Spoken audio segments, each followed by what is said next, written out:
Hello from a soggy Wales this morning.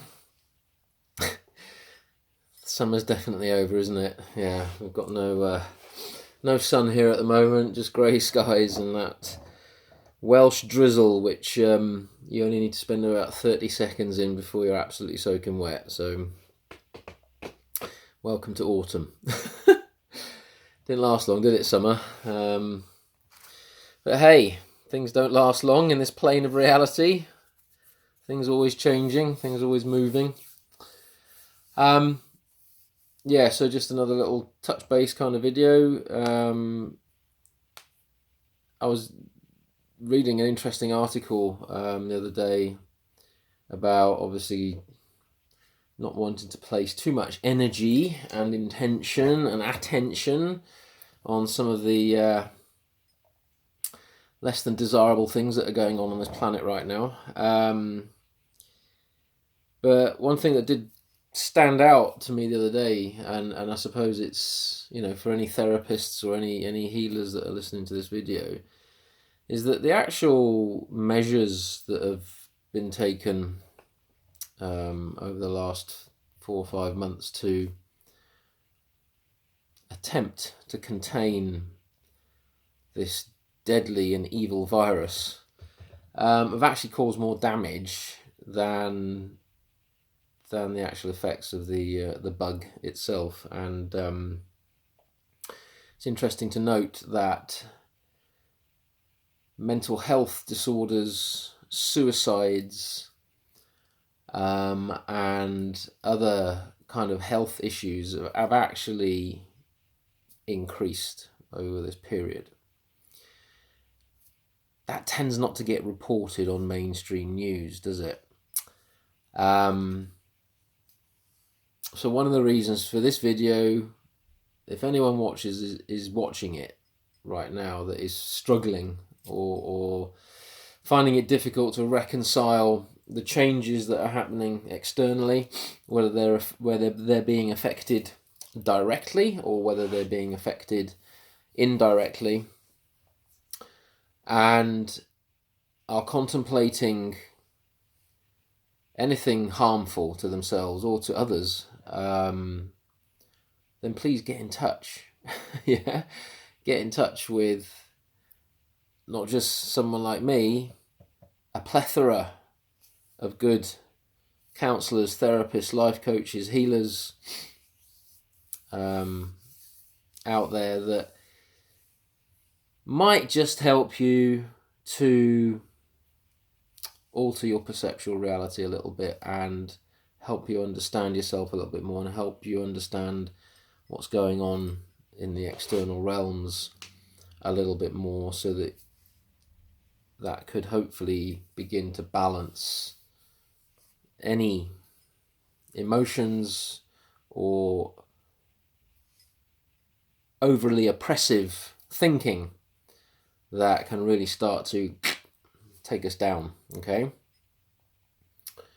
so there's people out there that can help. Okay, so don't feel too proud, right? Because that's your ego.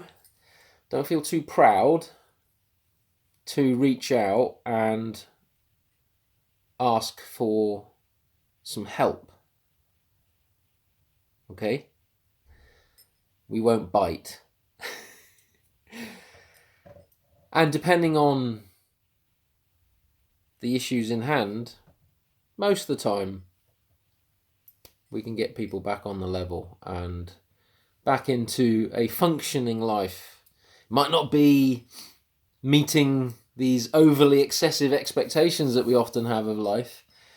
More often than not, we have to kind of reconcile and be a bit more realistic in our expectations of this humanoid existence. And sometimes our expectations are actually creating most of our suffering. So yeah, you're not alone, okay? And despite whatever you think, whatever you believe, whether you're on one side of the fence or the other, it doesn't really matter. What's happening at the moment regarding changes to societal structures, societal thinking, societal psychology regarding distancing ourselves, locking down, curfewing, basically becoming more confined and separated. Don't underestimate the psychological impact that has on you. You know, we can distract ourselves away from it, but eventually the feelings bubble up. So if you're a natural extrovert, right, and you need to be out and amongst people and socializing, and that's how you get your energy and that's how you enjoy life, you could be really struggling right now, okay? And it's okay, you know, it's okay, we get it. If you're an introvert, right, if you like the quiet life and you like your own company, you might be loving this. Yeah. So it's interesting actually how this situation can actually help you understand yourself more. Because if you're an introvert, or if you have a more inward character and personality that doesn't need external stimuli and excessive lifestyle to feel content and fulfilled, but society in the past has forced you to be out there, right?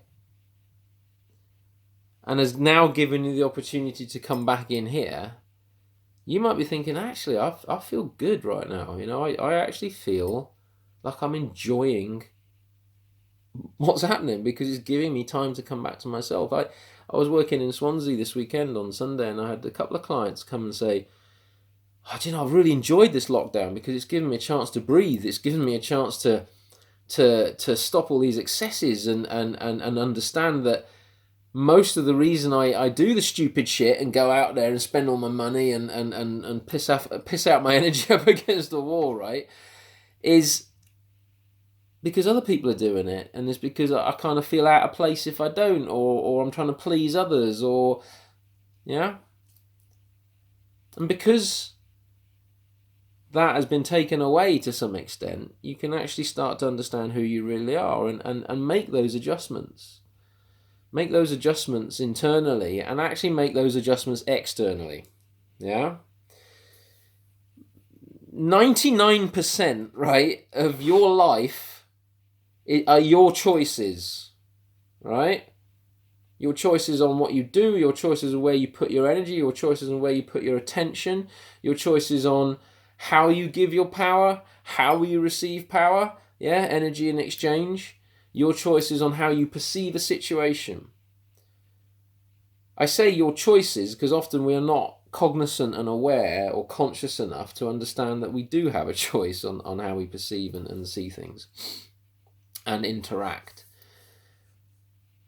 And when external, environmental and societal situations create boundaries, yeah, that whether we agree with them or not, or whether we choose to adhere to them or not, create a new framework that essentially affects a collective level of consciousness, then that can help us understand more a little bit about ourselves and be a bit more honest with ourselves.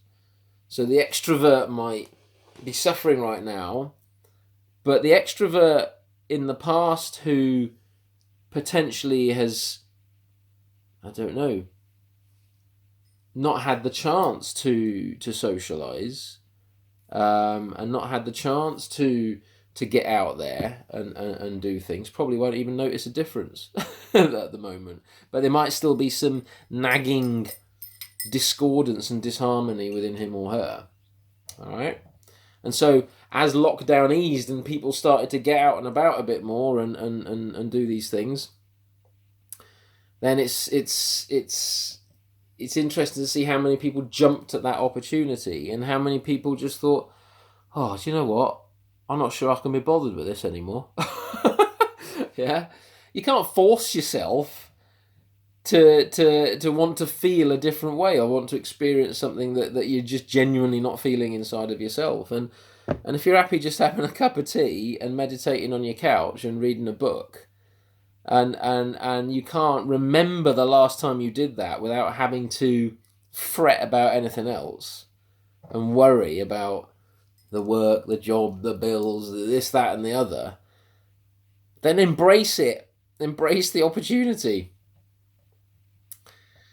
That's not to say that we mustn't be vigilant as to what is happening externally to us, and not overindulge in our let's say quiet time, okay? Because there's another side to this, which is what we allow, what we tolerate, basically becomes our reality. So if you're tolerant of abuse, if you're tolerant and you can't set boundaries to being treated a certain way, not from an egotistical perspective, oh, how dare he speak to me like that, more from actually, I'm not sure I want to really be around this toxic energy anymore. But if you tolerate it, then you kind of allow it, you enable it, right? If you tolerate certain dictates and measures that you feel in your heart, aren't correct, aren't true to you, aren't true to, ultimate spiritual or universal laws, then that's okay, stand up to it, understand it, But we've got to get to a point where whatever we're ultimately feeling inside, okay, can teach us something about how we are viewing our external reality, okay? And the key point of this video, right, was, I'm going to lead into it now. I got involved in a little conversation, again, through a Facebook feed. There's a group that I kind of keep an eye on occasionally. I used to, many eons ago, read and listen to some of the teachings of Abraham Hicks. Basically a woman who used to channel something, right? And comes out with all these great teachings. Well, teachings, whether you feel they're great or not is another thing. But anyway, there was this one teaching that popped up on my feed after I've not seen him for a while, but thing suddenly popped up, and I genuinely just thought, wow, maybe in the past 10 years ago I'd have taken that teaching and gone, yeah, that feels really true to me, right? And the teaching went something like this. It said, if you're criticizing or condemning anything outside of you, then ultimately that's your problem. That's merely an issue that you have with the outer reality, okay? Which to an extent is true. But a teaching like that can be taken in many different ways. So if you say, for example, you live in the West, right? And despite everything that's going on in the West at the moment, you've still got food on your table at the moment. You've still got a roof over your head at the moment. You've still got a car to drive, potentially. Your kids have just about gone back to school. And you have a quality of physical life which, is okay, right? But conversely, if you're living in Syria at the moment, or somewhere else which is war-torn, destroyed, undergoing all sorts of epidemics and famine, right? And someone comes and bombs your house, kills your family and destroys your life. Is it okay to criticize? According to this teaching, if you criticize and condemn that, that's merely your issue. That's something that you need to kind of look at in yourself, right? So it can be quite controversial. And I made a little comment. I said this teaching seems very ungrounded, okay? Because the way we work with shamanism is a very grounded approach. Okay, it's not about bypassing life. Oh yeah, someone's just nuked my house, killed my family, but hey ho, I'm just going to transcend that. I'm going to transcend that because if I criticize and focus on what I don't want, I'm just going to attract more of it, man. Yeah? Poppycock. Absolute bollocks. And I actually said that in a response. I said, this is utter bile. It's bollocks. Because none of the people in that group have ever experienced anything horrific, I bet, in their lives. All right? Or if they have, right, they're being brainwashed into thinking that it's not okay to condemn it, it's not okay to challenge it, and that it's better to just focus on the positive and what you do want rather than actually being accepting of the reality that is actually being presented to you through a person or a situation. It's called spiritual bypass. All right? And there's a lot of that goes on. There's a lot of this bullshit that goes on that no matter what's going on outside, as long as you focus on what you want and you visualize and do all this kind of stuff, you're only going to attract good stuff. Whilst the world is burning around you. All right? And you might be sitting in your house omming your way with your singing bowls and your feathers and your drums, right? And I got some of them, right? But whilst outside your neighbours are starving, they've just put military checkpoints all around the streets, right? And the whole world's going to a freaking rat shit. Because all you're focusing on in your mind is what you want. Okay? That's quite selfish, isn't it? We've got to get grounded. Yeah? You're here for a reason. The work is through the body. It's not out there in your mind. We all drift off into our minds at times. Daydreams, give our power and attention to dreams and whatnot. When ultimately, here and now is where it's at. This is where the reality is. Okay? So, no matter where you're at regarding all the stuff that's going on, if you're feeling depressed and suicidal, that's where you're at. You can't transcend your fucking way out of that. You need some help. Yeah? You might need some help. And it's okay to reach out for some help. It's very difficult to tell someone who's got a mental health issue, schizophrenia, PTSD, ADHD, all these kinds of labels that we place on serious psychological conditions, okay? Serious psychological miasms and splits within our mental bodies, astral bodies, vital bodies. It's very difficult to just say, just think differently and everything's going to be fine. It's not. You have to deal with the issue. You have to deal and accept and be where you're at. And sometimes that might feel, or you might have to feel a bit depressed, or you might have to feel a bit anxious. You might have to actually go into those feelings. You might even have to wallow in them a little bit to really get the juice out of them, to understand them and comprehend them. But only through that will you gain a higher level of perception over them rather than avoiding them. Okay? So, in conclusion to my little Facebook rant on the Abraham Hicks group, most people actually ended up agreeing that it's okay to criticize something that is harmful, right? It's okay to criticize and condemn something that doesn't feel right to your soul, that doesn't feel right in your heart space. It's okay to debate, okay, in a calm and clear and concise way against certain measures or things that are happening around you. It's okay to set a boundary with someone who's pissing you off, all right? Yes, you might have the same qualities or traits of that individual, but that doesn't mean you have to receive them. Yeah? Look at them.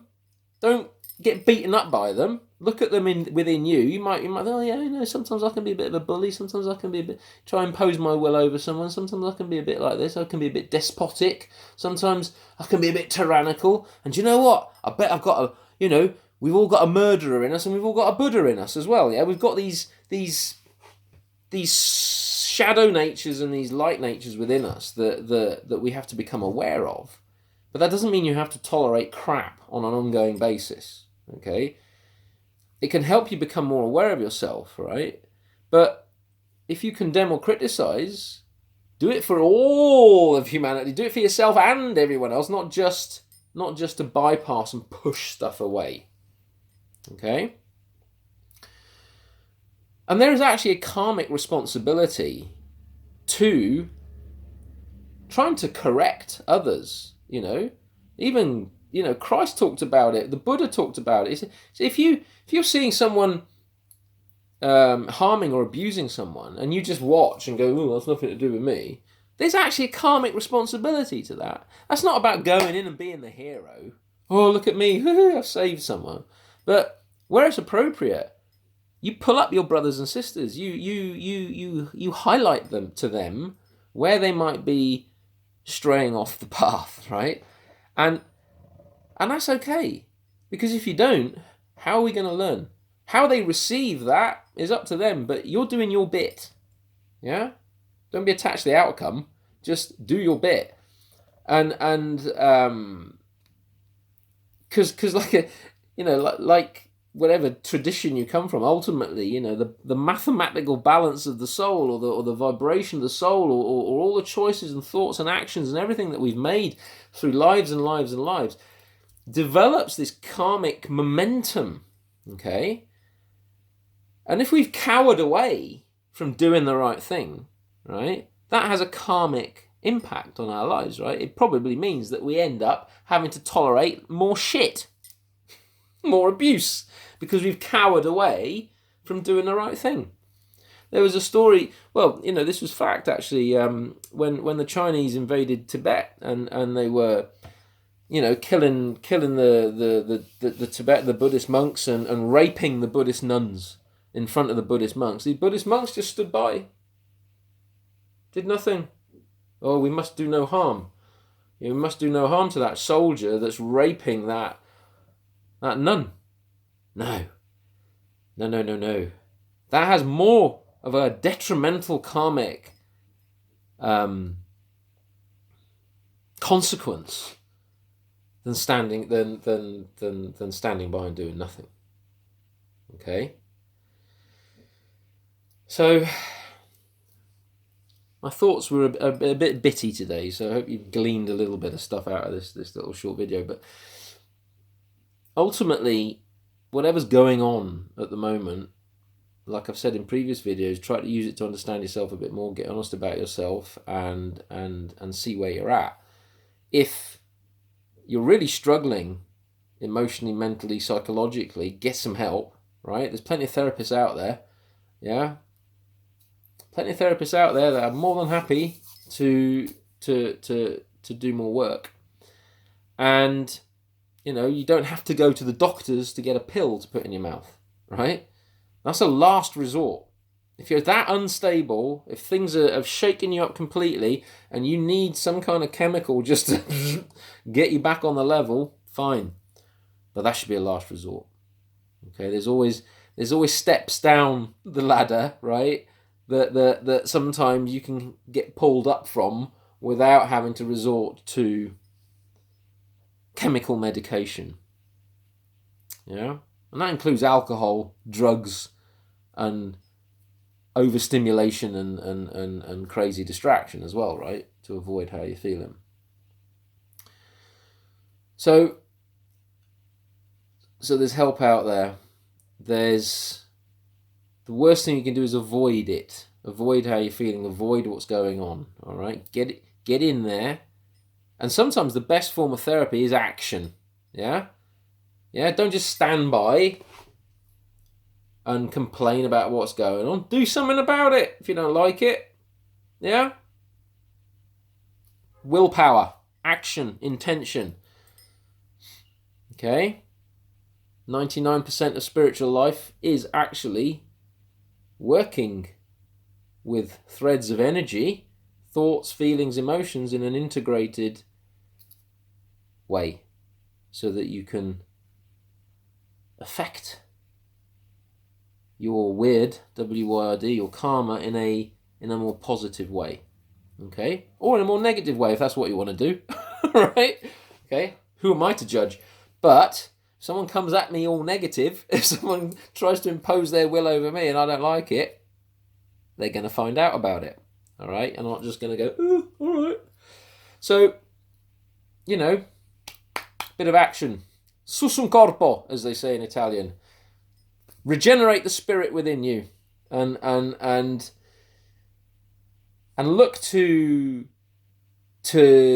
use this craziness that's going on around us as an interesting epoch within the lives that we've been given in this interesting time that we're living in. And do not lose hope. Okay? Do not lose hope. Yeah, there we are. Video over. See you next time.